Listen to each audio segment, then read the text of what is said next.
This is a biscornu shape. Biscornu is French for quirky, and typically this is the kind of cushion that was made as a pin cushion, not a big cushion, but I like the shape of it. I'm going to show you an easy way to make it. It's not difficult at all. The one I'm showing you here is actually made from 4 squares of fabric joined together just across like that, but I'm just going to make a plain one just to show you the technique. You'll need 2 squares of fabric. Doesn't matter what the size is, as long as they're both exact squares and the same size. Mine just happen to be 9 inches square.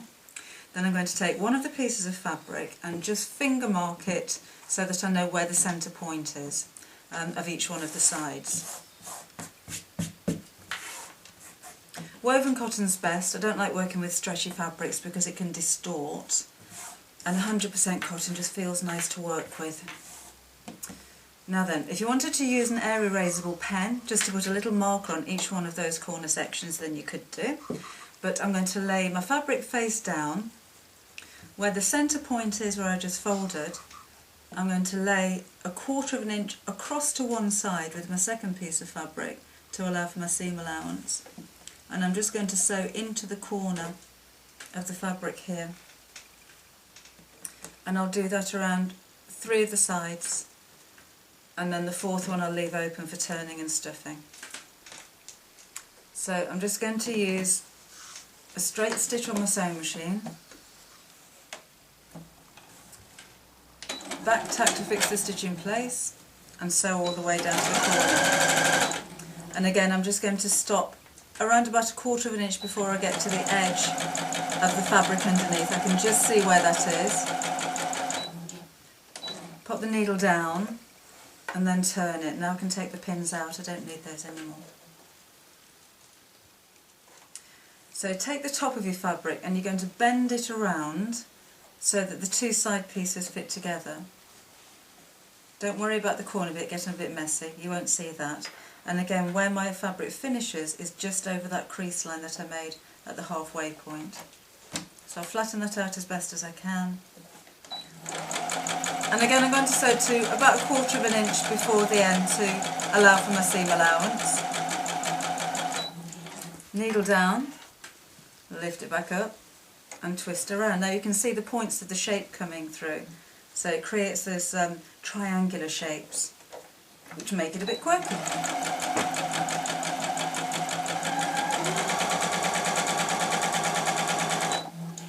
1/4 of an inch from the edge of the seam. See how quick this is coming together? And then back down the other side again. That just overlaps that halfway point. There we go.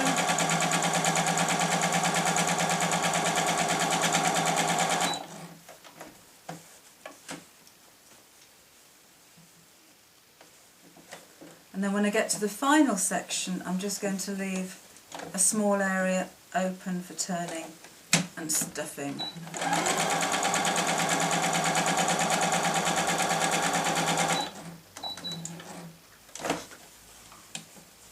So, only a few more sides to go. Just at the edge.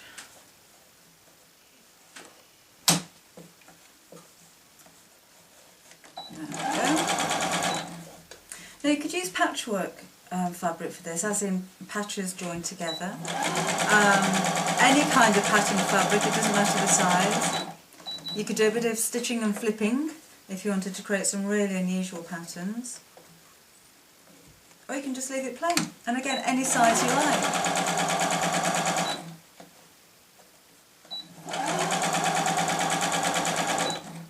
Now come down to the final opening, so that's the bit that I'm going to sew together by hand. So all I'm going to do is to start off the stitches, because it's easier, or it's neater to turn a machine stitched corner than it is to turn a hand stitched corner. You'll see what I mean in a second. So just sew a short way and then back tack to strengthen, because this is where I'm going to turn it the other way. Okay, so there's my little hole for turning my cushion the right way round. And this is why I back tacked either end of the seam, because you do put a bit of pressure on it when you're turning like this. So pull the right side all out, and then I'm just going to push into all of those corners. I'm not going to bother snipping them or anything, I don't think it's necessary, but just pushing out the corners to make them nice and pointy. That'll do. And I'm going to stuff it. All I'm using for the stuffing is an old cushion. These tend to be very cheap to buy and not necessarily nice wadding inside it, but it's okay for cushions. And I'm not going to overstuff it because I want it to be nice and soft. And I'm going to put a button through the centre as well, so if it's overstuffed I'm going to struggle putting the needle through it. So again, I'm going to push it into those corners because I want them to keep their shape. It's surprising how much wadding these take actually. It shrinks down quite a lot. That's a big lump.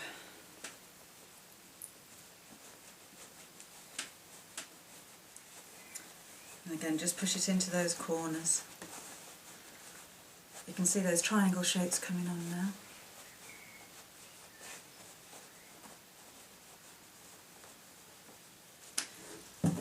And then I'm going to use quite a strong thread. I've got a crochet thread initially to take my needle straight through the centre so I can put the button through the centre. That again adds to the quirkiness of the shape of it. Nearly there. And then I'm going to sew a button over the top. And I shall explain why in just a second. I think that's coming on. So if you overstuff it, you're not going to get that shape where you put the button through the centre. So I think that is just about there.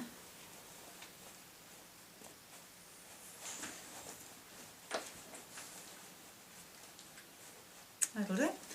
Now I'm going to take my needle and thread and just do a ladder stitch to close over the opening. And a ladder stitch, if you do tiny little stitches, you shouldn't see them at all. I'm using a double thread because I want the thread to be quite strong. And I just knotted at the end and I put the knot on the inside. So I'll try and do this back to front to show you. But basically you go in one side and out. The smaller the stitches, the more invisible your thread's going to be. And try and keep them small so that they match with the size of the machine stitching. So if you're really neat, if you're patient with it, you shouldn't tell the difference between the machine stitching and your hand stitching. So in and out one side, and you can see the ladder shape forming with the stitches that go across. In and out the other side. And then when you pull those together it closes over the opening. I hope it is because I can't see what I'm doing this way around. Closes it over, so it should be nice and neat. So I'll just finish that off quickly now you've seen what I'm doing. So just in and out one side, over to the other, and obviously try and use the same colour thread. Hello Alfie.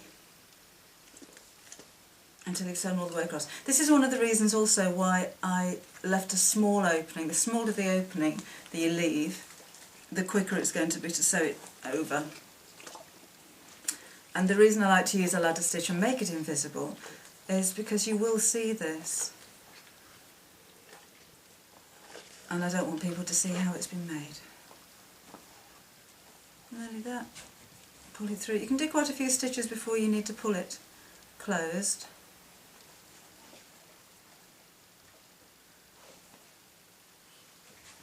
I'll just do bigger stitches on this little bit because you'll be bored. Oops.